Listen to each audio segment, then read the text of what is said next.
حتى إذا جاء أحدهم الموت قال رب ارجعوا لعلي أعمل صالحا فيما ترك كلا إنه كلمة هو قائلها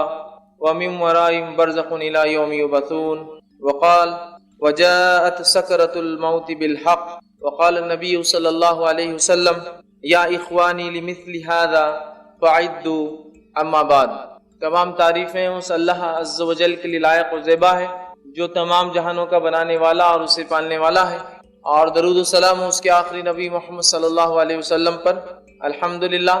ہم یہاں اس 10 روزہ اسلامک کانفرنس کے 8ویں نشست اور 8ویں دن جمع ہوئے،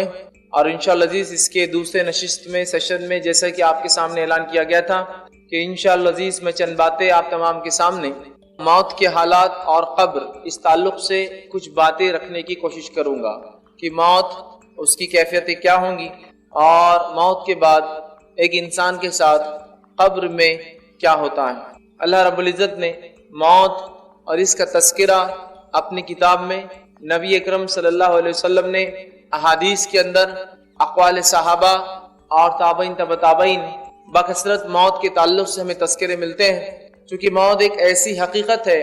جس سے دنیا کے کسی انسان کو، چاہے کسی مذہب، رنگ اور نسل اور دین اور فرقے کو ماننے والا ہو، یہ ایک ایسی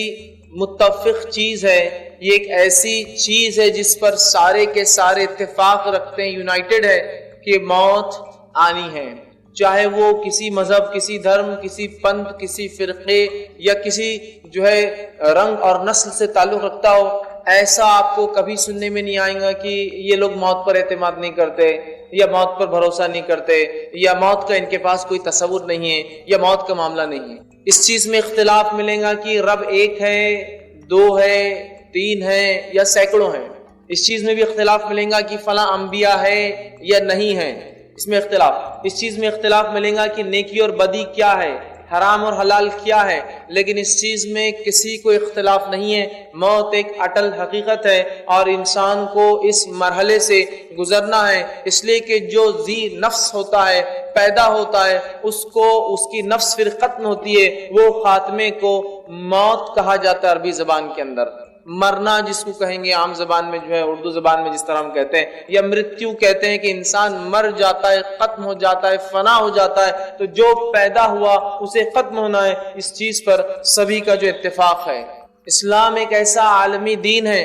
جس نے انسانوں کے تمام سوالات کے جواب دیے. یہ وہ دین ہے جو انسانوں کو تعلیم دیتا ہے کہ تم دنیا میں کیوں آئے ہو. یہ وہ دین ہے جو یہ تعلیم دیتا ہے کہ تمہیں کیا کرنا ہے اس دنیا میں. یہ وہ دین ہے جو یہ بتاتا ہے کہ تم مرنے کے بعد کہاں جانے والے ہو. اور یہ وہ دین ہے جو بتاتا ہے کہ مرنے کے بعد تمہارے ساتھ کیا ہونے والا دوبارہ اٹھنے کے بعد. یہ وہ دین ہے بتاتا ہے کہ اچھے کرم، اچھے کام، نیکی کرنے والوں کا کیا انجام ہوگا. یہ وہ دین ہے جو بتاتا ہے کہ برے کرم، سو کرم، برے کام کرنے کا نتیجہ کیا ہوگا، گناہ اور معصیت والے کہاں جائیں گے اور کیا سلوک ہوگا. تو گویا اسلام وہ دین ہے جس نے پیدائش سے لے کر موت تک، موت کے بعد اٹھائے جانے کو اور اس کے بعد کے تمام مرحلے کو اپنے ماننے والے کو بتفصیل ڈسکس کیے، بتفصیل بیان کیے کہ اے لوگوں یہ ہے تمہارا معاملہ، اور اس کی ساری تعلیمات، اس کا سارا جو کچھ اس نے کہا ہے یہ ساری انسانیت کے لیے. اسلام کوئی ایک ایسا دین یا مذہب نہیں ہے جو کسی مذہب یا جاتی یا رنگ یا نسل یا قوم کے لیے آیا ہے.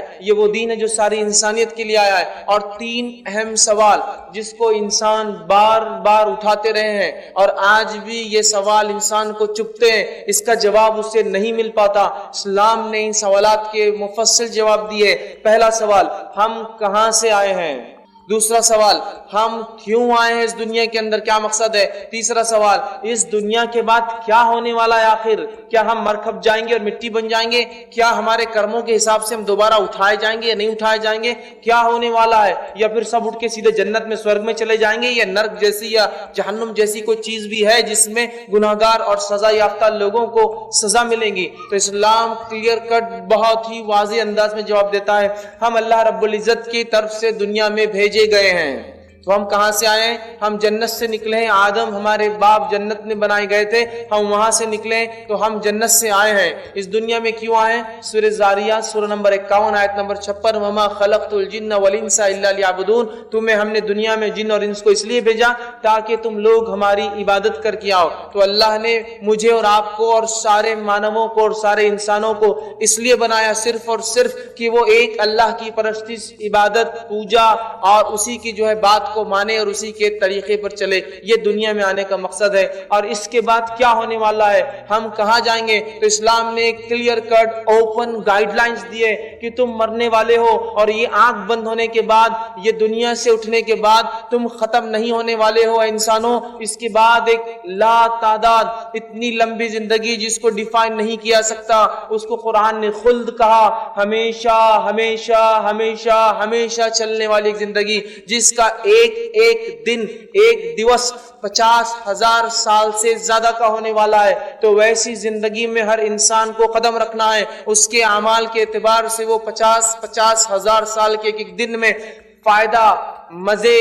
عیش اور نعمتیں اٹھائیں گا، اور اگر یہاں برے کرم اور غلط کام کر کے گیا تو اس زندگی میں یاتنائیں، کٹھنائیاں، تکلیفیں، اذیتیں، دردناک عذاب کا اسے سامنا کرنا پڑے گا۔ تو اسلام نے ہر سوال جو انسانی ذہن میں اٹھتا ہے، اس کے بنانے کے تعلق سے، اس کے بنانے والے کے تعلق سے، اس کے دنیا میں آنے کے تعلق سے، اس کے دنیا سے جانے کے تعلق سے، اور دوبارہ اٹھنے کے بعد کیا ہونے والا ہے، بہت بہت واضح گائیڈ لائنز، کلیئر رہنما اصول، نصیحتیں، دلائل پیش کر دی۔ یاد رکھیے اللہ رب العزت آئیے ہماری موت کا خاکہ اپنی کتاب میں کھینچتا ہے، اور کیا ہی خوب فرماتا ہے۔ سورہ مومنون سورہ نمبر 23 آیت نمبر 99 اور 100 اللہ فرماتا ہے، حتی اذا جاء احدهم الموت قال رب ارجعوا لعلی اعمل صالحا فیما ترک، جب تم میں سے کسی کے پاس موت آتی ہے، موت کی گھڑی آتی ہے، اس کے فرشتے حاضر ہو جاتے ہیں، چاہے وہ موت اپنے بستر پر آئے، چاہے وہ موت انسان کو کھڑے سے آئے، چاہے وہ موت ڈوب کر یا جل کر آئے، چاہے وہ موت کسی چیز میں دب کر یا ایکسیڈنٹ کے ذریعے آئے، چاہے وہ موت قتل کے ذریعے آئے، چاہے انسان خودکشی کر کے اپنے آپ کو قتل کر لے، موت کے فرشتے جب آتے ہیں گناہگار، فاسق، کافر اور اسی طرح جو ہے منافق کے پاس، تو وہ کہتا ہے حتی اذا جاء احدهم الموت قال رب ارجعوا، تو انسان کہتا ہے ان آنے والے فرشتوں سے، اے فرشتوں میرے رب سے جا کر گزارش کرو، رب ارجعوا، مجھے واپس لوٹنے کی تھوڑی ڈھیل اور مہلت اور تھوڑا سا ایک پیریڈ، ایک انٹرول، چھوٹا سا مجھے ایک وقفہ دیا جائے، لعلی اعمل صالحا فیما ترک، تاکہ میں دنیا میں جو نیکیاں چھوڑ آیا تھا جا کر واپس کر لوں۔ اگر آستھا وار نہ تھا، ایمان والا نہ تھا، تو آستھا لالوں، ایمان لالوں ایک ستیہ ایشور ہمارے بنانے والے پر، اور اگر گناہگار تھا، ایمان والا تو تھا، تو مہلت مانگیں گا کہ کچھ پنیہ کے اور نیک کام کر کے میں آ جاؤں، تھوڑی سی مجھے ڈھیل اور سہولت اور مہلت دے دی جائے، تو وہ کہیں گا لعلی اعمل صالحا فیما ترک، کہ مجھے تھوڑی سی ڈھیل اور مہلت دی جائے تاکہ نیکیاں جو چھوڑ آیا ہوں پھر کر لوں۔ کلا انہ کلمۃ هو قائلها، رب العزت کی طرف سے وہ فرشتے جواب لے کر آتے ہیں، اے اللہ تیرا بندہ ایک مہلت مانگتا ہے، ڈھیل مانگتا ہے، چھوٹ مانگتا ہے، کیا کیا جائے؟ اللہ جواب دیتا ہے کلا، ہرگز ایسا نہیں ہوگا، انہ کلمۃ هو قائلها، تو دنیا میں عادی تھا اس بات کا، اگلی بار اگلی بار اگلی بار ایک اور چانس، ایک اور مہلت، ایک اور بار مجھے جو موقع دیا جائے۔ کلا انہ کلمۃ هو قائلها، دنیا میں تو عادی تھا صرف یہ بولنے کا کہ ایک اور چانس اور مہلت دیا جائے، اور اللہ فرماتا ہے یہ دوبارہ اب بالکل نہیں پلٹیں گے، نہیں جائیں گے الی یوم یبعثون، دوبارہ اٹھائے جائیں گے، وَمِن وَرَائِهِم بَرْزَخٌ الی یوم یبعثون، اور ان کے اور اس دنیا کے بیچ میں ایک آڑ ہے، ایک برزخ ہے، ایک پردہ ہے، ایک ایسی آڑ نہ جو کسی سے ایک دوسرے سے مل سکتا ہے، نہ آ سکتا ہے، نہ وہاں سے کہیں جا سکتا ہے، نہ آپس میں وہ ارواح وہ روحیں ایک دوسرے سے مل سکتی ہے، الی یوم یبعثون، وہ آڑ وہ برزخ دوبارہ اٹھائے جانے تک ہے۔ تو اس سے پہلے کہ کسی کی موت آئے اور یہ ڈھیل، یہ سہولت اور یہ مہلت ہم مانگے جو کہ کسی کو آج تک نہیں دی گئی اور نہ ہی قیامت تک کسی کو ملیں گی، لہٰذا اچھے اعمال کر کے جو فرشتے آئے خوشی خوشی ہم ان کے ساتھ نکل کر چلے جائے، ورنہ وہ فرشتے آ جائیں گے، پھر ہم ڈھیل اور مہلت مانگیں گے، گڑ گڑائیں گے، آہ و بکا کریں گے، چیخیں گے اور چلائیں گے، ہم چیخیں گے اور چلائیں گے لیکن سارے لوگ موت اور میت ہے کہہ کر سمجھ نہیں پائیں گے، لیکن وہ میت، وہ مرنے والا خوب گڑ گڑائیں گا، آہو بکا کریں گا۔ اللہ رب العزت نے اس بات کو سورہ قاف سورہ نمبر 50 آیت نمبر 19 میں یوں دوہرا فرمایا وَجَاءَتْ سَكْرَةُ الْمَوْتِ بِالْحَقِّ، اور موت کی سکرات، موت کی سختیاں حق کو لے کر آ پہنچی ہے۔ اب غائب کے دروازے کھل چکے ہیں، فرشتے نظر آنے لگے ہیں اور غائب کی دنیا دکھ رہی ہے۔ فرشتے اپنی جماعت کے ساتھ آئے ہیں، ملک الموت اس روح کو لینے آئے ہیں، جیسے اس کے اعمال ہوں گے ملک الموت اپنا چہرہ اور ساتھ لانے والے اپنے ساتھیوں کے چہرے خوشنما اور بدنما اس کے اعتبار سے آئیں گے اور آ کر اس شخص کی سخت گرفت کریں گے، پکڑیں گے اور اس کے اعمال کے اعتبار سے وہیں سے اس کو سزا یا جزا کا ایک مرحلہ شروع ہو جائے گا کہ جو ہے کافر تھا وہیں سے مار پیٹ، اور قرآن کہتا ہے تھپڑ رسید کریں گے فرشتے اس کو، اس کے پیٹ پر، اس کے چہروں اور گالوں کے اوپر، اور وہیں نیکوکار ہوں گا، اس کو خوشخبریاں سنائی جائیں گی، اس کی روح مچلیں گی کہ کاش میں جلدی نکل جاؤں، اس لیے کہ فرشتے جو خوشخبری سنا رہے وہ میرے لیے ہے اور میرے رب نے میرے لیے اتنی ساری نعمتیں اٹھا رکھی ہے، وہ نکلنے کو بہرحال تڑپیں گا۔ تو یاد رکھیے موت کی سختیاں حق کو لے کر آ پہنچی۔ قرآن کہہ رہا ہے وَجَاءَتْ سَكْرَةُ الْمَوْتِ بِالْحَقِّ، موت کی سکرات، نزع کی کیفیت حق کو لے کر آ گئی اور حق اس کے سامنے واضح ہو جاتا ہے۔ انسان جو دنیا میں جیتا ہے اور شروعات سے لے کر خاتمے 4 مرحلے میں زندگی کو گزارتا ہے۔ پہلا مرحلہ عالم ارواح، جب پیدائش سے پہلے میں جہاں تھا اور آپ جہاں تھے۔ دوسرا مرحلہ یہ دنیا کی زندگی جس میں میں اور آپ گزر رہے ہیں اور جتنے مجھے سن رہے اور جتنے انسان ابھی زندہ ہیں گزر رہے ہیں۔ تیسرا مرحلہ موت کے بعد وہ نیچے جو قبر کے اندر یا جہاں کہیں جانور نے کھایا ہو، جلا کر راکھ بنا کے اڑا دیا گیا ہو، پانی کے ذریعے بہا دیا گیا ہو، یا آنکھ کے اندر کرنٹ دے کر اسے ختم کر کے مٹی بنا دیا گیا ہو، وہ زندگی، وہ ایک اور زندگی، تیسرا سٹیج۔ پھر اس زندگی کے بعد چوتھا مرحلہ ہے، انسان پھر اٹھائے جائیں گے اور اس کے بعد اعمال کے اعتبار سے جنت یا جہنم میں جائیں گے۔ تو زندگی کے 4 مرحلے ہیں۔ عالم ارواح پیدائش سے پہلے یہ زندگی جس سے میں اور آپ گزر رہے ہیں، وہ زندگی جو موت کے بعد اس گڑھے اور قبر کے اندر اور برزخ میں آئیں گی، اور چوتھی وہ زندگی جو دوبارہ ہم سب انسان آدم کی اولاد جو ہے، ایک ماں باپ کی جو اولاد ہے، سب اٹھائے جائیں گے، اچھے اور برے، کارے اور گورے، اونچے اور نیچے، اور سب کے ساتھ اللہ رب العزت فیصلہ کریں گا، انصاف کریں گا، ذرہ برابر بھی کسی کے ساتھ نا انصافی نہ ہوں گی۔ 4 زندگیوں کے مرحلے ہوتے، اس سے مجھے اور آپ سب کو گزرنا ہے۔ اور موت زندگی کا سب سے خطرناک، سب سے ہولناک، سب سے سخت مرحلہ ہے جس سے انسان گزرتا ہے۔ یہ پیدائش کے مرحلوں سے بھی کئی درجے زیادہ سخت جو ہے ایک مرحلہ ہے، اور اتنا سخت مرحلہ ہے کہ جس کی کوئی حد نہیں۔ یاد رکھیے، اور موت ایک ایسی حقیقت ہے جس سے کسی کو انکار نہیں۔ اللہ رب العزت نے سورہ آل عمران سورہ نمبر 3 آیت میں 185 میں فرمایا کل نفس ذائقۃ الموت، ہر نفس کو، جو بھی نفس ہے اسے موت کا مزہ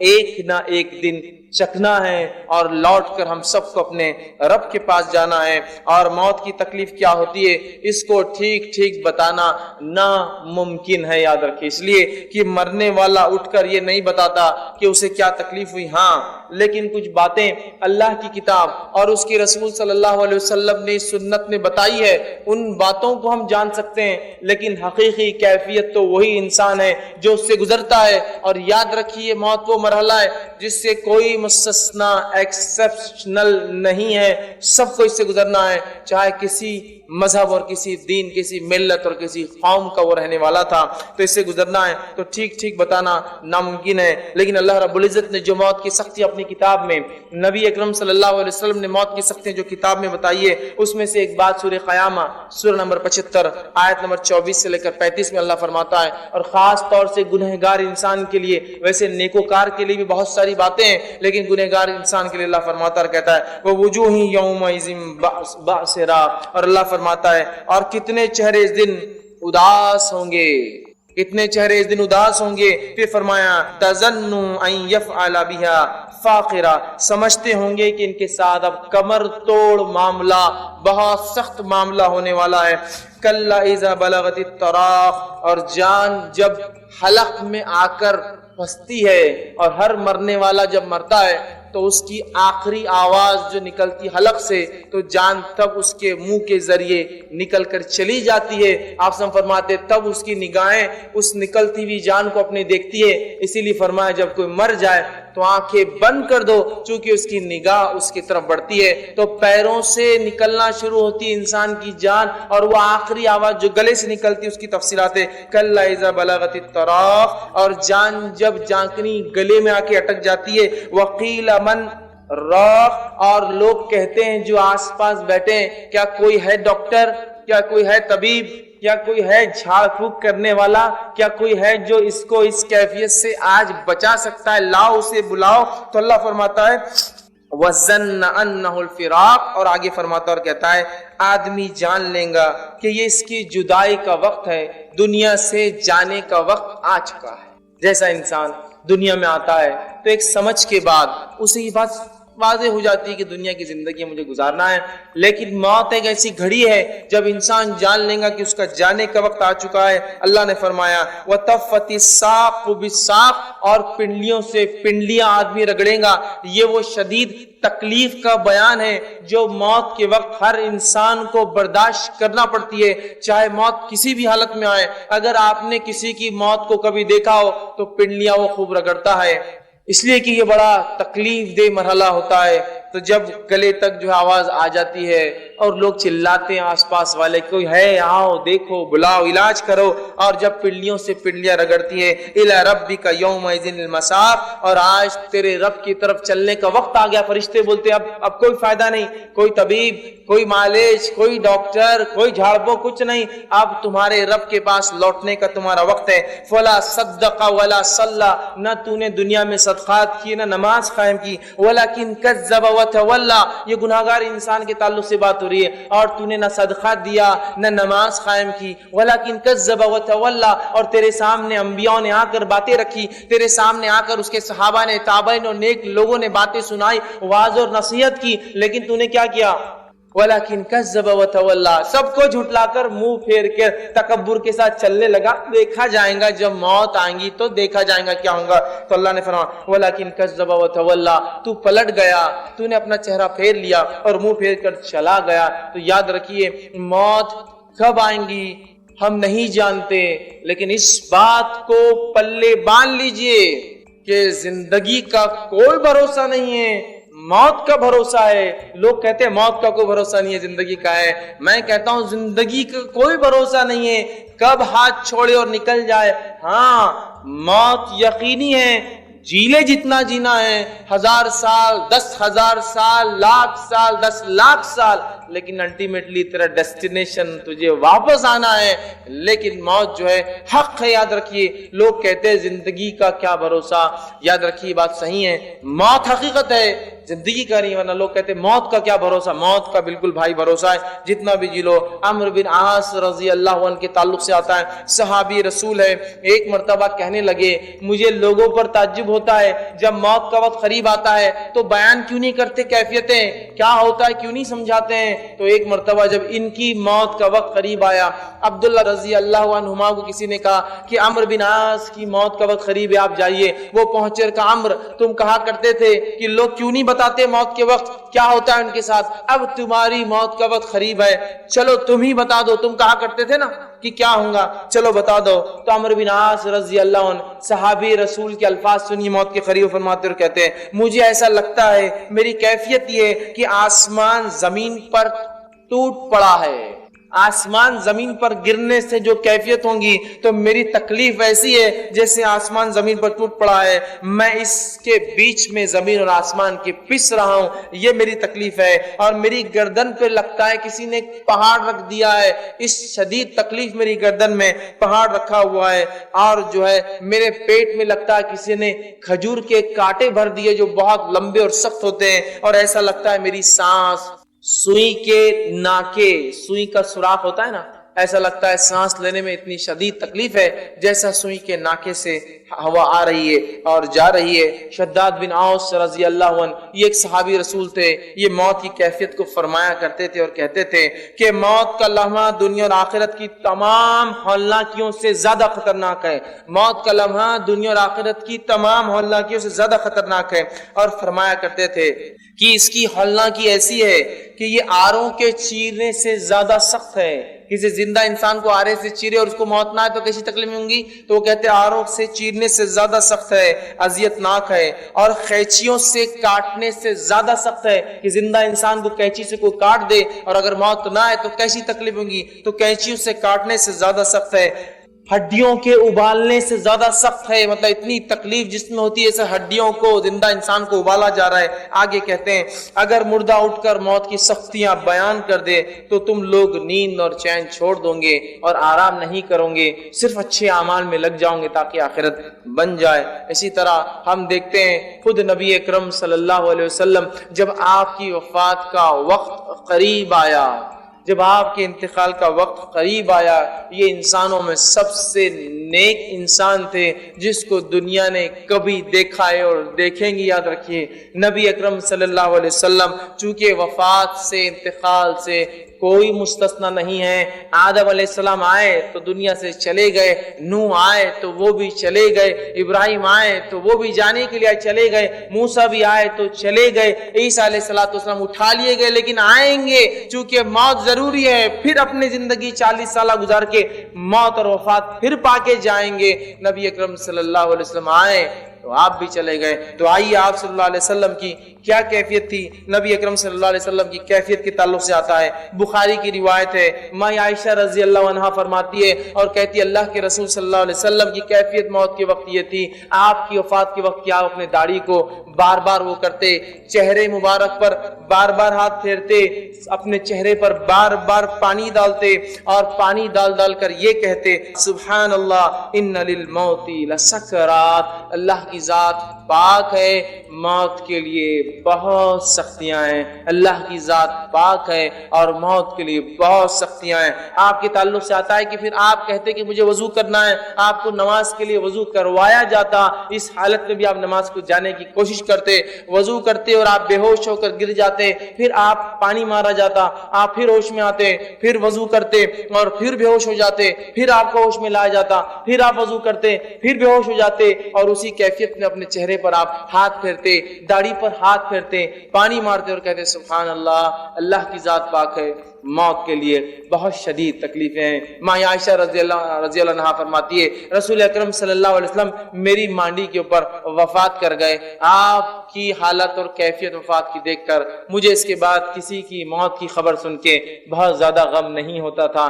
اس لیے کہ میں نے اپنے نبی کی وفات خود دیکھی تھی۔ تو یہ رسول اللہ صلی اللہ علیہ وسلم کی کیفیت ہے، اور جو ہے ہم جو اس موت کو معمولی اور مذاق سمجھتے ہیں، اس کے لیے ہماری کوئی تیاریاں نظر نہیں آتی، کوششیں نظر نہیں آتی۔ اللہ جو بات کہتا ہے جس کے پاس لوٹ کر جانا ہے اسی کے پاس، اس کے بتائے ہوئے طریقے، دین، شریعت اور اس کے نبی کی سنت کی طرف وہ رجحان نظر نہیں آتا۔ ہمارے چہرے، ہمارے لباس، ہمارے معاملات، ہماری تجارتیں، ہمارے شادی بیاہ، ہماری تمام چیزوں سے ایسا نہیں لگتا کہ کبھی مجھے اور آپ کو مرنا ہے۔ لیکن میرے بھائی یاد رکھو، پچھلے رمضان بھی ہم لوگ جمع ہوئے تھے، پچھلے رمضان کئی لوگ تھے جو اس مجمع میں آتے تھے اور لائیو کانفرنس کو سنتے تھے، آج ان میں سے خود آپ گواہی دے سکتے ہیں کئی لوگ موجود نہیں ہیں، اور اگلے رمضان شاید بہت سارے لوگ خود مقرر اور سننے والوں میں سے کئی لوگ دنیا سے چلے جائے، اس لیے کہ آئے ہیں تو واپس تو جانا ہے، اس کی تیاری جانے سے پہلے مجھے اور آپ کو کرنی ہے، یاد رکھیے۔ لیکن موت کی وہ تیاری نظر نہیں آتی جس کے تعلق سے انبیاء علیہ الصلوۃ والسلام بھی ڈرتے تھے۔ اصحاب رسول کی کیفیت یہ تھی کہ موت کے تذکرے آتے تو کبھی بے ہوش ہو جاتے، کبھی جو ہے حواس سمجھتے آپ، سینسز کھو جاتے، ان کے آؤٹ آف سینس ہو جاتے کہ کیا تذکرہ چل رہا ہے، اس لیے کہ انہیں ڈر ہوتا کہ یہ امتحان ہے، یہ ایک سخت گھڑی ہے اور اعمال کے اعتبار سے اس کے اندر فیصلے ہونے والے ہیں۔ اور موت کے بعد خبر کی ہولناکیوں کے تعلق سے نبی اکرم صلی اللہ علیہ وسلم نے اتنی واضح باتیں بتائی کہ جس کی کوئی انتہا نہیں۔ جامع ترمذی کی روایت ہے، نبی اکرم صلی اللہ علیہ وسلم فرماتے ہیں میں نے خبر سے زیادہ گھبراہٹ والی جگہ کوئی نہیں دیکھی۔ آپ سے فرما رہے میں نے خبر سے زیادہ گریف سے زیادہ وہ اندر جو گڑھا زمین میں کیا جاتا ہے جس کو قبر کہتے ہیں، اس سے زیادہ ہولناک، گھبراہٹ والی اور خطرناک جگہ نہیں دیکھیے۔ اور کیوں نہ ہو تھوڑا قبر کو اگر تصور کر لیا جائے، سوچا جائے، مٹی کا گھروندہ ہے، مٹی کا بچھونا ہے، مٹی کا اوڑھنا ہے، آزو مٹی اور بازو مٹی ہے، من بھر مٹی اوپر سے بھی ڈال دی گئی ہے، نہ کوئی سوراخ ہے، نہ کوئی دیا ہے، نہ کوئی لائٹ ہے، نہ کوئی چھوٹا سا ٹمٹما ہے کہ جس سے کچھ روشنی مل جائے، سانپ اور بچھو ہے، جانور اور کیڑے اور مکوڑوں کا گھر ہے، انسانی جسم گل اور سڑ جاتے ہیں، لیکن یاد رکھیے اللہ رب العزت دوبارہ اٹھا کر عالم برزخ میں اپنی قدرت سے ان کو ان کے اعمال کے اعتبار سے گرفت کرتا ہے۔ اور خبر ایک بہت ہی سخت جگہ ہے، اور اسی خبر کے فتنے سے نبی اکرم صلی اللہ علیہ وسلم پناہ مانگتے۔ مسند احمد کی روایت ہے، آپ صلی اللہ علیہ وسلم دعائیں سکھلاتے تھے کہ کیا دعائیں کرنا ہے کہ ہم قبر میں آزمائے نہ جائیں، کہ ہمیں قبر کے عذاب سے بچا لیا جائے، ہمیں قبر کی سختیوں سے جو ہے بچا لیا جائے۔ اسی طرح ہم دیکھتے ہیں سنن نسائی کی روایت ہے، رسول اللہ صلی اللہ علیہ وسلم فرماتے ہیں، غور سے سنیے روایت کا، فرماتے ہیں کہ تم لوگ فتنے قبر میں دجال سے بھی زیادہ جو ہے آزمائے جاؤ گے، تم لوگ فتنے قبر میں دجال سے بھی زیادہ۔ دجال کا فتنہ جب سے دنیا بنی ہے تو ختم ہونے تک دجال کا فتنہ سب سے بڑا فتنہ ہے۔ اس کی فتنے کی شدت یہ ہے کہ آدم علیہ السلام نے اس کے تعلق سے اپنی قوم کو ڈرایا، نوح علیہ السلام نے اپنی قوم کو نصیحت کی اور واعظ کیا، جبکہ یہ آنے والا ہے امت محمدیہ کے اندر، لیکن پہلے نبی اور پہلے رسول نے اس سے ڈرایا تو کہا تم قبر میں دجال کے فتنوں سے زیادہ جو ہے آزمائے جاؤں گے۔ اس بات کو سن کر صحابہ زار و قطار رونے لگے کہ کیا اتنی سخت آزمائش ہماری قبروں میں ہونے والی ہے؟ تو آپ نے کہا تمہاری اتنی آزمائش ہوگی۔ جامع ترمذی کی روایت ہے، عثمان بن عفان رضی اللہ عنہ کے تعلق سے آتا ہے کہ جب آپ قبر کے پاس سے گزرتے یا قبرستان جاتے، قبر کے پاس جاتے تاکہ عبرت حاصل ہو، تو آپ کی کیفیت یہ ہوتی کہ اتنا روتے اتنا روتے اتنا روتے کہ آپ کی داڑھی جو بہت گھنی تھی آنسوؤں سے بھر جاتی، اور کہا کرتے تھے کہ یہ منزل جس کے لیے آسان ہو گئی باقی ساری منزلیں اس کے لیے آسان ہیں، اور جس کے لیے اس منزل میں سختی اور پکڑ ہو گئی باقی سارے مرحلے پہلے سور سے لے کر قیامت تک اور اس کے بعد جو ہے حشر اور آخرت تک، اس کے لیے حساب و کتاب تک سارے مرحلے اس کے لیے بہت مشکل ہے۔ بہقی کی روایت ہے، عمر بن خطاب رضی اللہ عنہ جو کہ بہت سخت جان اور ایک قوی ہیکل مضبوط قسم کے جسامت والے انسان تھے، اس صحابی کے تعلق سے خلیفہ رسول تھے،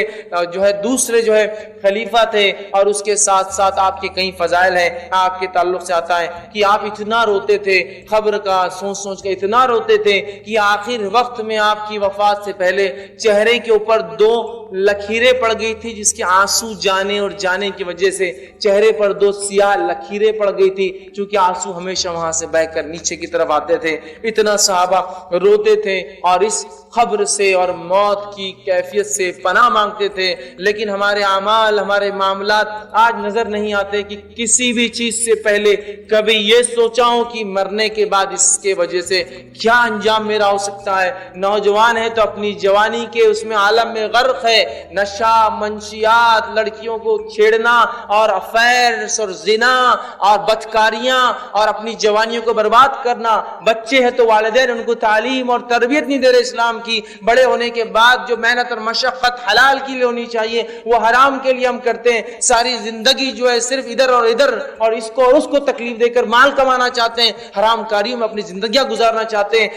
حلال کو حلال نہیں سمجھتے، اس کو حرام کر لیتے ہیں، حرام کو حرام نہیں سمجھتے، اپنے نفسوں پر ہر چیز کو حلال کر رکھا ہے۔ پھر تصور اور سوچ بھی یہ کہ اللہ موت اچھی دے، کیسے کسی کو اچھی موت مل سکتی ہے جب یہ اتنے بڑے بڑے انبیاء اور اتنے بڑے بڑے شہداء، اتنے بڑے بڑے صلحاء اور اتنے بڑے بڑے صحابہ کا یہ حال ہے کہ یہ اپنی اموات، اپنی موت سے ڈرتے تھے اور اللہ سے گڑ گڑا رہے ہیں، دعائیں مانگ رہے ہیں۔ پھر ہم کس طرح سے بے باکی سے گناہ کر کے یہ سوچ سکتے ہیں کہ اللہ رب العزت ہمیں آخرت میں اچھی جو ہے زندگی دیں گا اور اچھی موت نصیب کریں گا؟ اچھی موت کے لیے اچھے اعمال کرنے پڑتے ہیں، اس کے بعد اللہ کا فضل اور پھر رحم ہوتا ہے انسان پر۔ تو اچھی موت، اچھی محشر کی زندگی، اچھا حساب اور کتاب، آخرت میں فیصلے کے اعتبار سے جنت، یہ آسانی سے حاصل نہیں ہوتی ہے۔ مجھے اور آپ کو اپنی زندگیوں کو بہت سیویئرلی، سیریسلی، ڈراسٹیکلی جلدی شدت کے ساتھ اور بہت رفتار سے بدلنا ہے، اس لیے کہ آپ بھی نہیں جانتے اور میں بھی نہیں جانتا ہوں کہ میں کب دنیا سے چلا جاؤں گا اور آپ کب چلے جائیں گے۔ اگر وقفہ دیا گیا ہوتا کہ 60 سال 65 سال 70 سال تو شاید پھر کچھ تیاری کر لیتے کہ موت سے پہلے تیاری ہو جائے، ہم نہیں جانتے میرے بھائی۔ اور لوگ کہتے ہیں نوجوان تو ہے،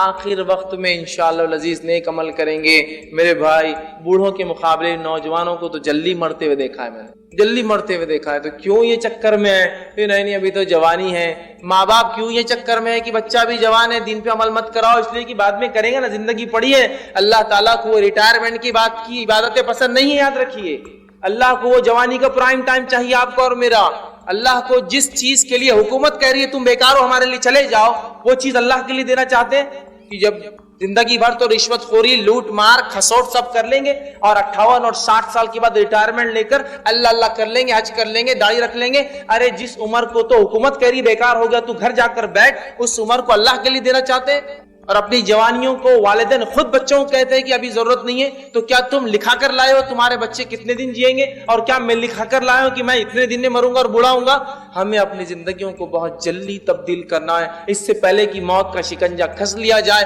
فرشتوں کو آرڈر اور حکم دے دیا جائے، پھر اس کے بعد ہم کہیں حتی اذا جاء احد الموت قال رب ارجعون، اے اللہ تھوڑی سی مہلت دی جائے، واپس ریٹرن لوٹنا ہے، نیک کام کرنا ہے، لعلی اعمل صالحا فیما ترک، جو نیکیاں تیرے نبی بتا کر گئے تھے، تیرے دین و شریعت نے بتائی تھی، میں کر کے آؤں۔ نہیں ملنے والا یہ موقع، یاد رکھیے نہیں ملے گا۔ اور انسان کی فطرت ہے، اسے کہا جائے نماز اگلے جمعے سے، دیندار بنو اگلے رمضان سے، اچھا پڑھو اگلے سیمسٹر سے، فلاں کام اگلی فصل سے، اچھا بزنس کرو اگلے سیزن سے، اگلا اگلا اگلا موقع چاہیے۔ اللہ کہتا کلا نہیں ملنے والا تجھے اگلا موقع، چونکہ تیری فطرت ہے اگلا موقع چاہیے اور تو کرتا نہیں اعمال۔ لہٰذا اپنی زندگیوں کو بہت جلدی تبدیل کرنا ہے۔ میں اور آپ نہیں جانتے کیا حال ہونے والا ہے۔ ابن ماجہ کی روایت ہے، ابو ذر غفاری رضی اللہ فرمایا کرتے تھے جب برزخ اور موت کی کیفیت اللہ کے رسول صلی اللہ علیہ وسلم بیان کی تو کہنے لگے کاش کہ میں درخت ہوتا، لوگ آتے کاٹتے سکھا کے مجھے جلا دیتے، میں انسان پیدا نہ ہوا ہوتا، اس لیے کہ درخت سے پوچھ نہیں ہونے والی، مجھ سے اللہ رب العزت پوچھ کرنے والا ہے۔ کتاب الزہد کے اندر ابو ہریرہ رضی اللہ عنہ کے تعلق سے آتا ہے کہ جب آپ کی موت کا وقت قریب آیا، انتقال کا وقت قریب آیا، دنیا سے کوچ کر جانے کا وقت قریب آیا تو رونے لگے۔ یہ بھی خوش نصیبی کی موت ہے کہ انسان بیمار ہو اور توبہ کا موقع ملے۔ اچانک آنے والی موتوں میں توبہ کا موقع نہیں ملتا ہے۔ تو بہرحال تو رونے لگے اس موت کی کیفیت میں، اور روتے روتے جو ہے لوگوں نے پوچھا اے ابو ہریرہ کیوں روتے ہو؟ کیا دنیا سے جانے کا غم ستاتا ہے تمہیں؟ تو کہنے لگے ابو ہریرہ رضی اللہ عنہ کہ کہا دنیا سے جانے کا چھوڑنے کا غم نہیں ہے،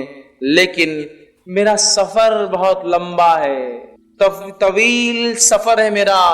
اور خلیل زاد راہ ہے میرے پاس، توشہ بہت کم تیار کیا ہے، سفر کچھ زیادہ ہی لمبا ہے، سفر لمبا ہے، میں نے زاد راہ سفر کی تیاری کے لیے سامان کم جمع کیا ہے۔ اور پھر فرماتے ہیں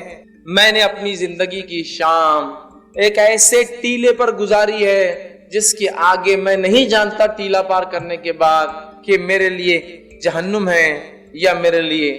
جنت رکھی گئی ہے۔ تو یہ اصحاب ہیں جن کے تعلق سے اللہ کی کتاب نے کہا رضی اللہ عنہم ورضوا عنہ، اللہ ان سے راضی اور وہ اللہ سے راضی۔ اگر ان کی اموات اور ان کی موت پر یہ ڈر رہے ہیں، اتنے کثیر اعمال کرنے کے بعد اگر یہ قلیل کہہ رہے ہیں اس کو زادرہ قلیل، جبکہ ابو ہریرہ رضی اللہ عنہ کی شخصیت کس کو نہیں پتا ہے؟ حدیث کا کوئی طالب علم ایسا کوئی ہو سکتا ہے جس نے ابو ہریرہ رضی اللہ عنہ کے تعلق سے نہیں سنا ہو کہ فلاں صحابی ہے؟ یہ وہ صحابی ہے جس نے 5000 سے زیادہ حدیثیں روایت کی ہے رسول اکرم صلی اللہ علیہ وسلم سے، اور قیامت تک جتنے لوگ اس حدیث پر عمل کریں گے سب کا ثواب ابو ہریرہ رضی اللہ عنہ۔ تو یہ وہ صحابی ہیں، لیکن اپنی موت سے دیکھ کتنا گھبرا رہے، کتنا ڈر رہے۔ اور کیوں نہ ہو اللہ رب العزت نے تو یوسف علیہ السلام کا ذکر کیا اپنی کتاب میں۔ جب یوسف علیہ السلام کی موت کا قریب آیا، وقت قریب آیا، تو کہنے لگے کہ اللہ جو ہے جعلنی مکرمن والحقنی بالصالحین، اے اللہ مجھے اکرام والے اور نیک لوگوں میں شمار کر۔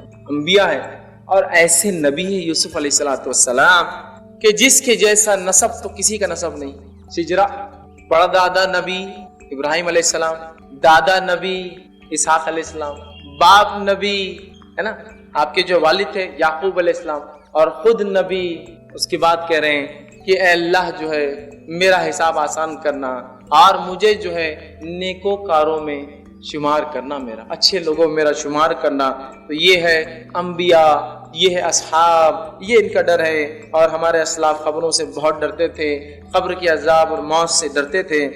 آج لوگ یہ دھڑلے سے کہتے ہیں دیکھا جائے گا مرنے کے بعد، بھائی تو نے میری زمین لے لی، دیکھا جائے گا مرنے کے بعد، بھائی تو نے میرا پیسہ لے دیا نہیں، دیکھا جائے گا مرنے کے بعد۔ میرے بھائی نپٹا لے یہاں، سب ختم کر دے یہاں، دیکھا کچھ بھی نہیں جانے والا ہے، صرف لیا اور لیا جائے گا اور واپس دیا اور دیا جائے گا، کچھ دیکھا جائے گا نہیں۔ کوئی مہلت، کوئی چھوٹ، کوئی پہچان، کوئی نسب، کوئی خاندان، کوئی رشوت، کوئی سونا، کوئی چاندی، کوئی خوبصورتی، کوئی مالداری، کوئی حسب نسب تیرے کچھ کام نہیں آئے گا رکھتی برابر۔ وہاں صرف بدلہ نیکیوں سے چلیں گا مرنے والا۔ اگر مرنے کی کیفیت ٹھیک ٹھیک بتا دیتا تو شاید ہمیں پتہ چل جاتا، چونکہ مرنے والا بتا نہیں پاتا ہے کیا ہوتا ہے۔ قرآن حدیث سے میں نے کچھ باتیں جمع کی ہے کہ نیک اور بد کی موت کیسی آتی ہے۔ یہ روایتیں صحیح بخاری، صحیح مسلم، جامع ترمذی، سنن ابن ماجہ،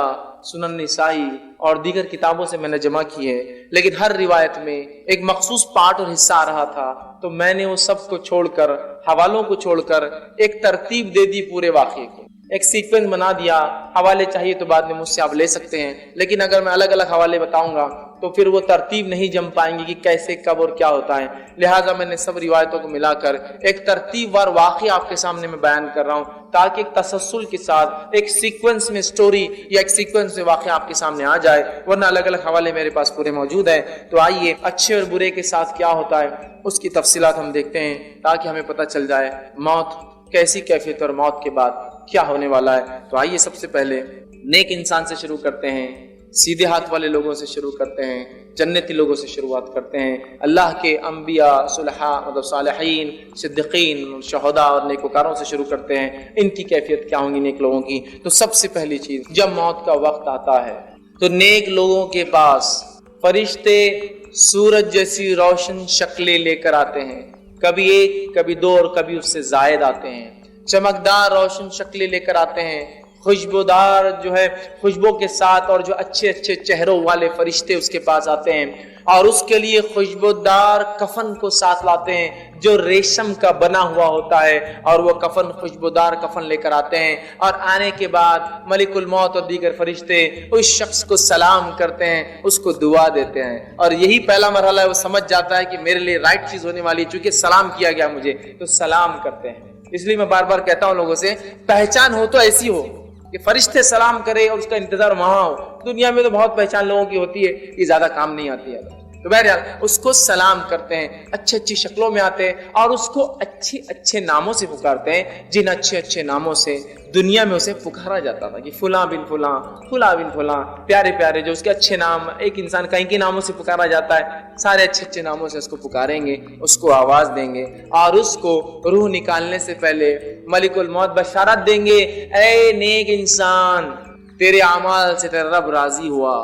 اور تو جو ہے نکل جا، تیرے رب نے تیرے لیے جنت مقام طے کر دیا ہے۔ جو ہی وہ نیک انسان کی روح اس بات کو سنتی ہے کہ اس کے رب نے اس کے لیے جنت طے کر دی ہے، وہ مچلتی ہے، لپکتی ہے، اور فرشتوں سے کہتی ہے نکالو مجھے، جلدی باہر نکالو، اس لیے کہ میرے رب نے میرے لیے جنت اٹھا رکھی ہے۔ اور وہ تیزی کے ساتھ باہر نکلتی ہے، اور جب نکلتی ہے تو آپ صلی اللہ علیہ وسلم فرماتے ہیں اس آسانی سے نکل جاتی ہے جیسا ایک تھیلی میں پانی کھول دیا جائے، پانی گر جاتا ہے، اس طرح سے ایزیلی وہ جو ہے روح نکل جاتی ہے۔ اور نکلنے کے بعد فرشتے جو معطر خوشبودار کفن، دنیا میں تو ہم بہت خوشبو لگاتے ہیں نا، یہ خوشبو اصل ہے جو مرنے کے بعد ملے انسان کو، تو معطر ایک کفن جو ریشمی ہوتا ہے، ریشم کا بنا ہوا ہوتا ہے، لا کر اس کفن میں اس کو لپیٹ دیتے ہیں۔ لپیٹنے کے بعد اس کا استقبال اور ویلکم ہوتا ہے، اسے لے کر فرشتے پہلی آسمان کی طرف بڑھتے ہیں۔ پہلے آسمان پر جب وہ روح جاتی ہے، اس کی خوشبو سے پہلے آسمان کے لوگ جان لیتے ہیں کوئی نیک روح آ رہی ہے، خوشبو بتا دیتی ہے، اور دروازہ جو ہے آسمان کا کھٹکھٹایا جاتا ہے، پوچھا جاتا ہے کون، تو کہا جاتا ہے فلاں بن فلاں کی روح لائی جا رہی ہے۔ فرشتے کہتے استقبال، خوش آمدید، ویلکم، خیر، بہت خوب آئے، بہت اچھے۔ دروازے کھول دیے جاتے ہیں، پہلے آسمان کے فرشتے مبارکباد دیتے ہیں اس مبارک روح کو کہ تو بہت کامیاب روح رہی، تیرا سکسیسفل مشن رہا دنیا کے اندر، آ جا، ویلکم، سلام کرتے ہیں۔ اور اس کے ساتھ اس کی محبت میں چونکہ اس کی خوشبو اور نیک بندہ تھا، اس کو چھوڑنے ان فرشتوں کے ساتھ جو روح نکال کر لائے دوسرے آسمان کے دروازوں تک جاتے ہیں چھوڑنے کے لیے۔ چلو دوسرے آسمان کے دروازے پہ دستک دی جاتی ہے، دوسرے آسمان کے فرشتے بھاپ لیتے ہیں کوئی نیک روح آ چکی ہے، خوشبو سے دروازہ کھول کر سلام ہوتا ہے، ویلکم کیا جاتا ہے، استقبال کیا جاتا ہے، مبارکبادیں دی جاتی ہے کہ تم کامیاب رہے اپنی زندگی کے اندر، آؤ۔ اور پھر تیسرے آسمان تک سارے لوگ مل کر فرشتے چھوڑنے جاتے ہیں، چھوڑ کر آتے ہیں۔ مرحلہ 1 2 3 4 5 6 7ویں آسمان تک جاتا ہے۔ وہ پھر 7ویں آسمان پہ جانے کے بعد اللہ تعالیٰ آواز دیتا ہے اور کہتا ہے، حکم دیتا ہے اور کہتا ہے اسے لے جا کر میرے بندے کو وہیں ڈال دو، اس لیے کہ میں نے اسے مٹی سے پیدا کیا تھا اور دوبارہ اسی سے اٹھانے والا ہوں۔ اور اللہ فرماتا ہے اس کا نام علیین، نیک لوگوں کے رجسٹر میں لکھ دو، اس کا نام اچھے لوگوں کے کھاتے میں ڈال دیا جائے۔ اور علیین کے اندر نیکوکاروں کی ایک بک رجسٹر ہے، اس رجسٹر میں اس کا نام اندراج رجسٹر لکھ دیا جاتا ہے کہ ایک نیک انسان ہے۔ روح پھر اسی مرحلوں سے لوٹ کر خوش آمدید سلامتیاں سن کر زمین پر آتی ہے، اور لانے کے بعد اسے قبر میں واپس اس کے جسم میں ڈال دیا جاتا ہے۔ نبی اکرم صلی اللہ علیہ وسلم فرماتے ہیں جب قبر میں روح کو واپس ڈال دیا جاتا ہے اور لوگ دفنا کے دور چلے جاتے ہیں تو اس کے بعد وہ آدمی جو مر چکا تھا یا مرا ہوا تھا وہ ان کی کھڑاؤں کی، چپل اور جوتے کی آوازوں کو سنتا ہے، چونکہ اس کا رب اسے سناتا ہے، وہ سنتا ہے، یاد رکھیے ان آوازوں کو، اور لوگ وہاں سے چلے جاتے ہیں۔ اور یہی نیک انسان جب اس کو جنازے پہ لوگ لے جاتے ہیں تو لوگوں سے کہتا ہے جو جنازہ اٹھائے ہوئے، ارے جلدی چلو، اتنے سست رفتار سے کیوں چل رہے ہو، لے کے جاؤ، اس لیے کہ میرے انجام کی خوشخبری سنا دی گئی ہے، مجھے لے کے جاؤ اسپیڈیلی، مجھے ڈالو لے جا کے خبر میں۔ اور جب خبر میں اسے ڈال دیا جاتا ہے، جسم اس کے روح میں ڈال دی جاتی ہے، اطمینان کے ساتھ اٹھ کر بیٹھ جاتا ہے۔